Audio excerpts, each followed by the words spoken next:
തൃശൂർ വടക്കാഞ്ചേരി മംഗലത്ത് ആന്ധ്ര സ്വദേശിയെ കിണറ്റിൽ വീണ് മരിച്ച നിലയിൽ കണ്ടെത്തി. ആന്ധ്രയിൽ നിന്നും വർഷങ്ങൾക്ക് മുമ്പ് മംഗലത്തെത്തി സ്ഥിരതാമസമാക്കിയ 41 വയസ്സുള്ള രമേശനാണ് മരിച്ചത്. ആന്ധ്രക്കാരനാണ്. ഇവിടെ ചക്രമ്പ് എന്ന് പറഞ്ഞ വലിയൊരു തറവാടാണ്. അവിടെ പണിക്ക് വന്നതാണ് ഇയാൾ. അങ്ങനെ നമ്മുടെ പാർട്ടിക്കാരൊക്കെ ഇടപെട്ട് ഇയാൾക്ക് അടയ്ക്കാത്ത ലോണ് ശരിയാക്കി കൊടുത്തു, ഒരു വീട് ശരിയാക്കി കൊടുത്തു ഇവിടെ പാർട്ടിക്കാർ. ഇപ്പോൾ ചക്രമ്പതി ഇയാൾ പോന്നിട്ട് ഇപ്പോൾ ഇയാൾ കൂലിപ്പണിക്ക് പോയിരുന്ന ആളാണ്. ഇയാൾ ഭാര്യ വീട് അറങ്ങോട്ടുകര, തലശ്ശേരി അറങ്ങോട്ടുകര.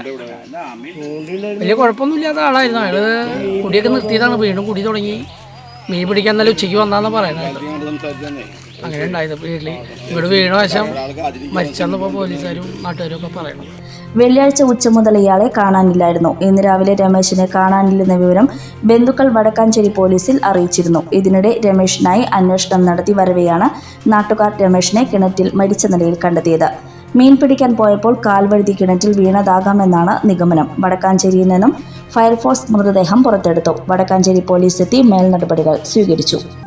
സുവർണ സ്വപ്നങ്ങൾക്ക് പൊന്നിൻ സാക്ഷാത്കാരമേകിയ മുഗൾ ജ്വല്ലറി ഇപ്പോൾ നമ്മുടെ 3 പീടികയിൽ. മുഗൾ ജ്വല്ലറി, 3 പീടിക ആൻഡ് ത്രിപുര.